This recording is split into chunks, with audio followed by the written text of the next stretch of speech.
Bismillahirrahmanirrahim. Assalamualaikum warahmatullahi wabarakatuh. Alhamdulillah, puji syukur kita haturan kepada Allah Subhanahu wa taala yang dengan karunia, nikmat dan serta hidayahnya sehingga kita bisa sehat, tetap kuat dalam keadaan kondisi di mana dunia sedang berduka. Semoga kita semuanya diberi kesehatan oleh Allah Ta'ala dan seluruh umat manusia di dunia ini. Amin Allahumma amin. Sholawat serta salam marilah kita haturkan kepada junjungan kita Nabi Agung Muhammad SAW. Biqaulina Allahumma sholli wa sallim wa barik ala sayyidina Muhammad wa ala alihi wa ashabihi wasallim tasliman katsira. Anak-anakku semuanya yang saya cintai, pada kesempatan kali ini mari kita niatkan diri kita untuk thalabul ilmi, mencari ilmu. Semoga apa yang kalian harapkan Allah mudahkan jalan untuk kalian masing-masing. Ala hadhihiniyah wa ala kulli niyatis sholihah. Al-Fatihah. A'udzu billahi minasyaitonir rajim. Bismillahirrahmanirrahim. Alhamdulillahirabbil alamin arrahmanir rahim maliki yaumiddin. Iyyaka na'budu wa iyyaka nasta'in. Ihdinas siratal mustaqim. Shiratal ladzina an'amta 'alaihim ghairil maghdubi 'alaihim waladdallin. Amin. Oke, alhamdulillah. Pada kesempatan kali ini saya akan membacakan seputar tentang ilmu akhlak. Di dalam kitab ini ada satu kitab yang diberi judul dengan Taisirul Khalaq. Taisirul Khalaq fi ilmil akhlak, yaitu tentang akhlak yang ditulis oleh Hafidz Hasan Al-Mas'ud min ulama'il Azhar Asy-Syarif wa mudarris. Jadi yang menulis itu adalah Al-Hafidz Hasan Al-Mas'ud dari ulama Al-Azhar Asy-Syarif. Langsung saja kita masuk tentang muqaddimahnya. Bismillahirrahmanirrahim. Qala musannifu rahimahullahu wa nafa'ana bihi wa bi ulumihi fid dharaini amin amin ya rabbal alamin. Bismillahirrahmanirrahim. Bismillahi kelawan nyebut asmani Allah Ta'ala. Ar-Rahmani dat kang welas asih maring wong mukmin lan maring wong kafir ing dalam dunya. Ar-Rahimin dat tur dat kang welas asih maring wong mukmin ing dalam akhirat bloko. Alhamdulillahil karim. Alhamdu tawis kabeh puji iku lillahi kagungane Allah Ta'ala. Al-Karimi dat kang welas asih, al-Khulaqi tur dat kang nyiptakake. Wassalatu lan utawi tambahi rahmat takdim. Wassalamu lan tambahi salam sapa Allah ala sayyidina ing atase bendoro kita, ing atase sayyidina ing atase bendoro kita Muhammadil mab'uti, ya Kanjeng Nabi Muhammad al-mab'uti kang diutus li tatsmimi makarimal akhlaqi krana nyempurnaake pira-pira kemuliaane akhlak atau tingkah laku wa ala alihi lan ing atase keluargane Kanjeng Nabi Muhammad wa ashabihi lan pira-pira sahabate Nabi Muhammad selagine majaro selagine lumaku apa kolamal talkhisi kolam utawa pen panyempurnaake wal bayani lan ketetapan ala sofahatil auraki ing atase pira-pira solamane kertas. Jadi muqaddimah di sini yang pertama kali beliau seorang penulis mengucapkan hamdalah dulu, puji syukur kehadirat Allah Subhanahu wa taala atas limpahan karunia-Nya dan nikmat sehingga penulis dari kitab ini bisa mengarang tentang akhlak sampai pada batas akhir kitab ini jadi. Dan beliau tidak lupa dengan sholawat kepada Rasulullah SAW beserta para pengikutnya, beserta keluarganya. Itulah yang diinginkan oleh penulis itu, tidak luput dengan yang namanya puji syukur kehadirat Allah dan bersolawat kepada Rasulullah SAW. Selanjutnya, wada'tuhu lan ngarang sapa ingsun hu ing muhtasar atau ringkesan litulapisanatil ula krana kanggo pira-pira wong kang nuprih ilmu asanati ana ing tahun pertama Al-Azhari yati kang bangsa Al-Azhar. Artinya beliau itu menulis kitab di sini untuk orang-orang pelajar, dan di situ di awal tahun. Wasamaituhu lan ngarang sapa ingsun ing muhtasar Taisirul Khalaqi ing aran Taisirul Khalaq fi ilmil akhlaqi ing dalem nerangake ilmu bangsa pekerti atau budi pekerti.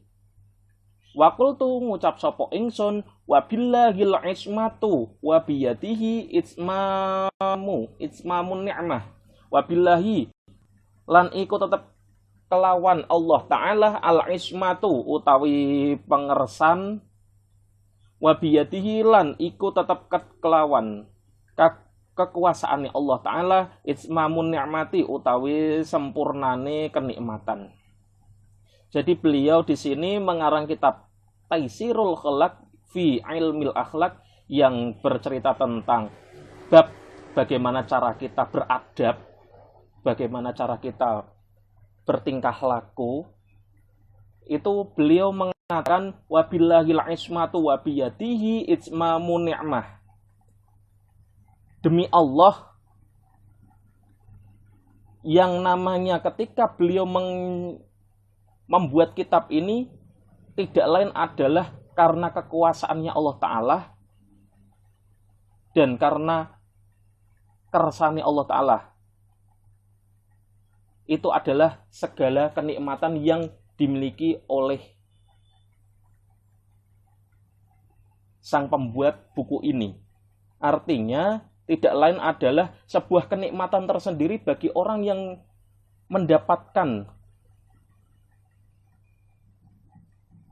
kehendaknya Allah Ta'ala supaya bisa mengarang satu kitab, sebuah kitab ini, kitab tentang ilmu akhlak, karena itu semuanya adalah kehendak Allah Ta'ala.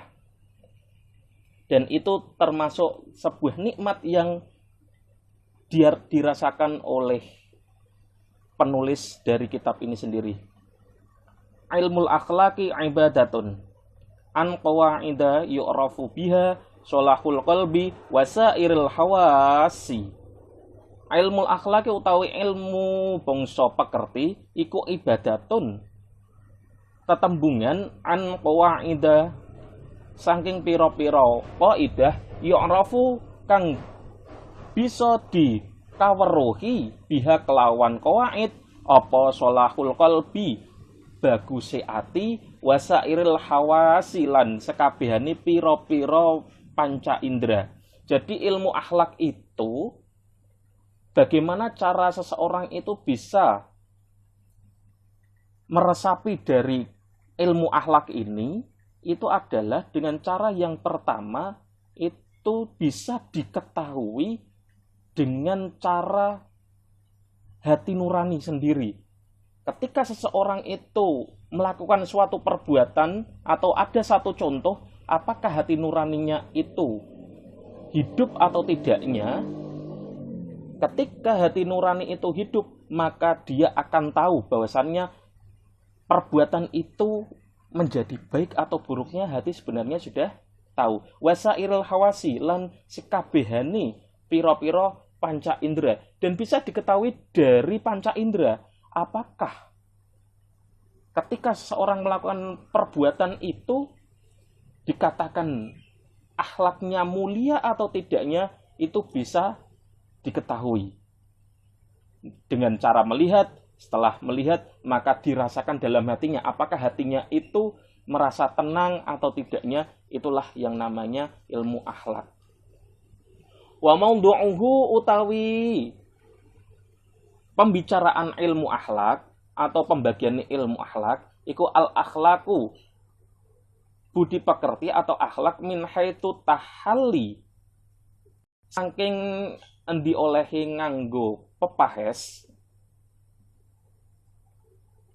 at-tahalli kelawan piro-piro bagus-bagus bimahasiniha kelawan piro-piro bagus-bagusi akhlak watakholli lan ninggalake an qobaihiha saking olo-olone pekerti. Jadi inti dari akhlak itu sendiri apa? Inti dari pembicaraan akhlak itu adalah supaya seseorang itu melakukan suatu perbuatan baik yang dinamakan tahalli, itu adalah melakukan suatu perbuatan kebaikan-kebaikan apa saja itu, dan watakholli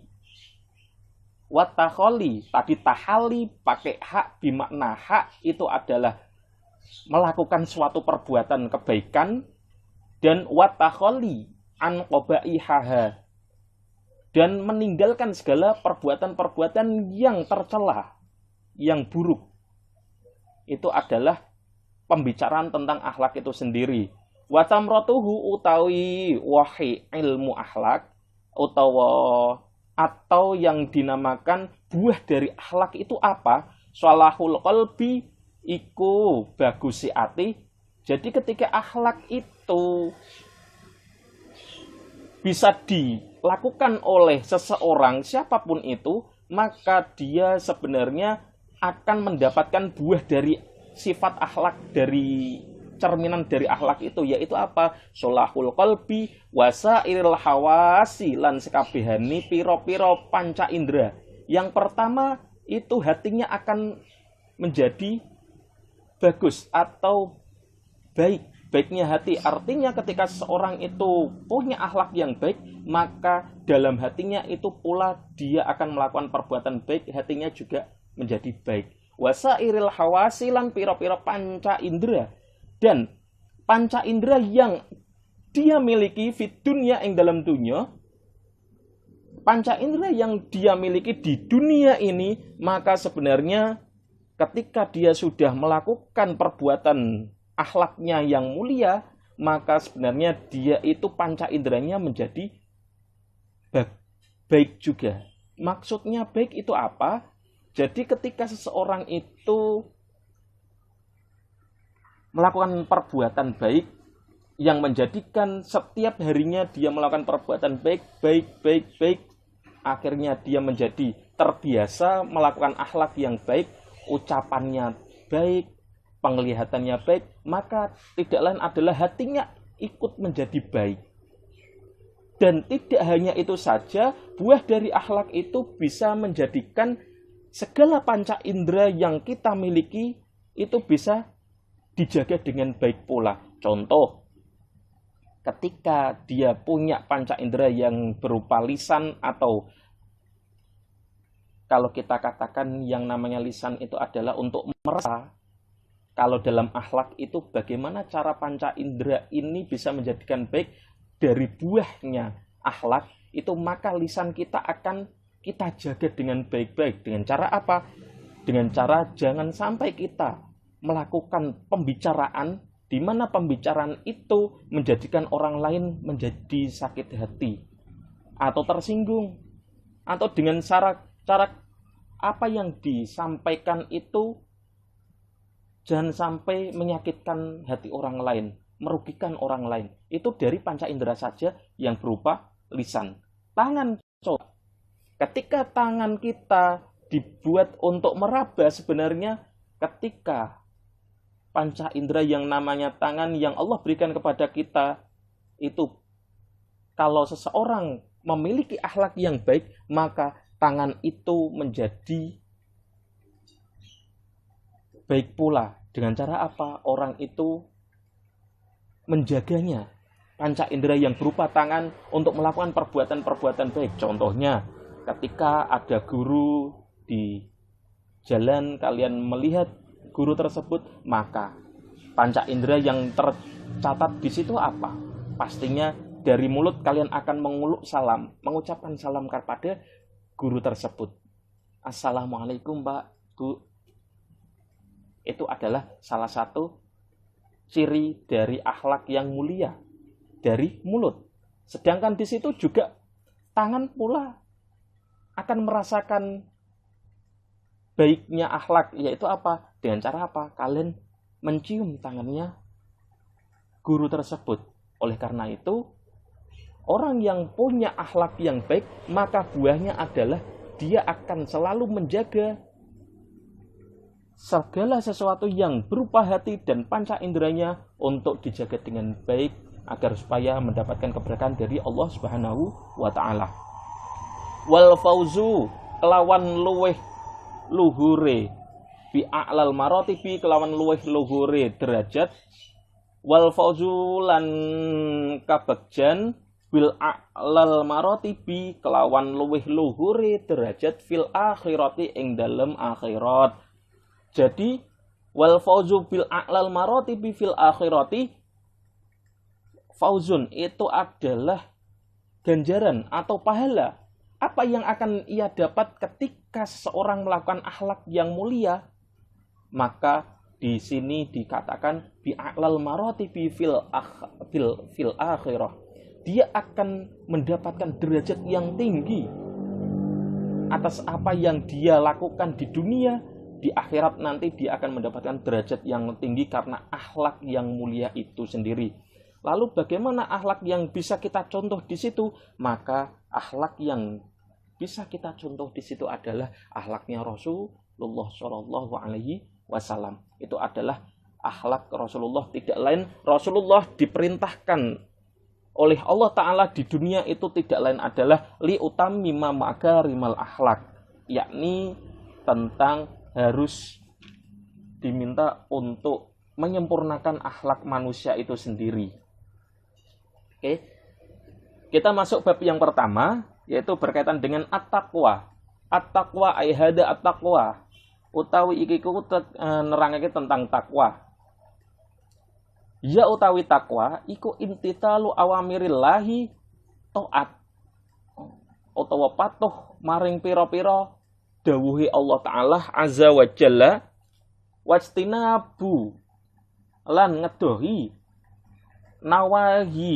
nawahi sirron nawahi wajtinabu nawahi lan ngedohi pira-pira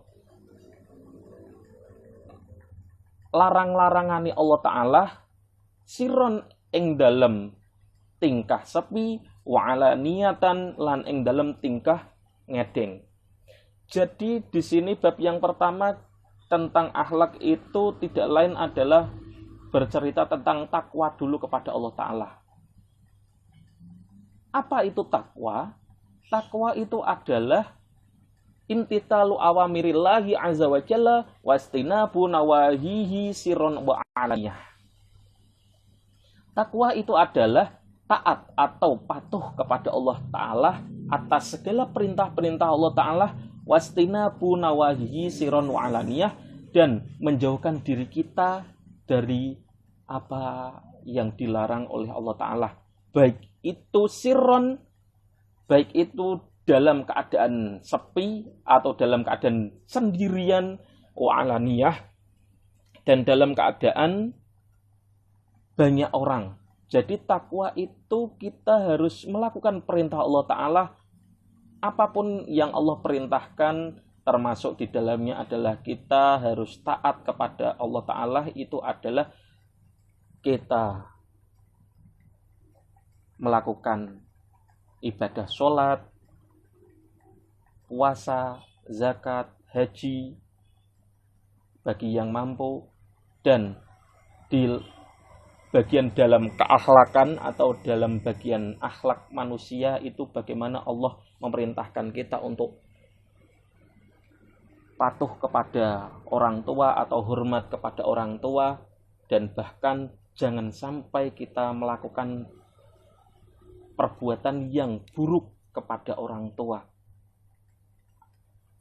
Di dalam ayat Al-Quran itu sudah dijelaskan bahwasannya Allah perintahkan kepada kita semuanya larangan untuk wala taqul lahuma uffin. Di dalam ayat Al-Quran dijelaskan bahwasannya jangan kamu mengatakan moh kepada orang tuamu. Itu satu sindiran di mana ketika orang tua menyuruh kita untuk melakukan perbuatan, selama perbuatan itu baik, maka kita tidak diperbolehkan untuk menolak dengan ucapan moh, itu. Apalagi menolak dengan cara membantah, itu tidak diperbolehkan.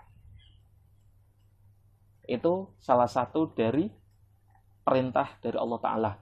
Wajtinabu nawahihi siron wa alaniyah, dan menjauhi apa yang Allah larang, baik itu dalam keadaan sendirian maupun dalam keadaan banyak orang. Contohnya adalah di mana ketika kalian sendirian, dimanapun kalian berada, tidak ada satupun orang yang melihat kalian, maka ketika kalian mau melakukan perbuatan, maka jangan sampai kalian melakukan perbuatan di mana perbuatan itu yang dibenci oleh Allah Ta'ala. Banyak pada zaman sekarang itu banyak sekali perbuatan-perbuatan yang bisa dilakukan oleh seseorang tanpa harus dilihat oleh orang lain. Itu contohnya, satu, ketika kalian sendirian, apalagi banyak remaja-remaja sekarang itu berduaan dengan orang yang bukan muhrimnya, berduaan di suatu tempat sepi-sepi, dan di situ dia melakukan perbuatan-perbuatan buruk, maka disitulah meskipun tidak dilihat oleh orang lain, maka ingatlah bahwasannya Allah Ta'ala itu maha melihat apa yang kalian kerjakan. Dalam keadaan apapun itu Allah Ta'ala pasti melihat kita. Sampai di dalam kitab Aqidatul Awam diceritakan bahwasannya Allah itu maha melihat, sampai bahkan semut yang hitam yang menyelinap di bebatuan di malam hari. Bayangkan sendiri, ada semut hitam kecil yang menyelinap di bebatuan di malam hari tanpa ada seorang pun yang melihat, maka Allah pun tahu semut itu lagi ngapain. Allah tahu. Apalagi kita, orang yang sebesar ini, dibandingkan dengan semut, pasti Allah lebih tahu. Oleh karena itu, maka kita jaga diri kita masing-masing. Semoga dengan cara kita takwa kepada Allah Ta'ala, dengan menjalankan perintah Allah Ta'ala dan menjauhi larangan Allah Ta'ala, semoga kita mendapatkan berkah dalam meniti hidup. Selama kita hidup, Allah memberikan keberkahan kita semuanya, dan di akhirnya Allah memberikan ridho kepada kita semuanya untuk masuk ke dalam surganya Allah Ta'ala. Fala tatimmu illa bitakhalli wallahu a'lam bishawab. Alhamdulillah, pada kesempatan kali ini kita berbicara tentang takwa sedikit saja. Mungkin bisa jadi minggu depan kita akan berbicara tentang takwa dilanjutkan di akhir pertemuan nanti. Di minggu di bulan terakhir, minggu terakhir dari bulan apa? Kalau ini September, berarti besok November, Oktober, maka kita akan berbicara tentang takwa. Kita lanjutkan. Oke, sebelum kita akhiri, mari kita baca doa. Bismillahirrahmanirrahim. Subhanaka Allahumma wa bihamdika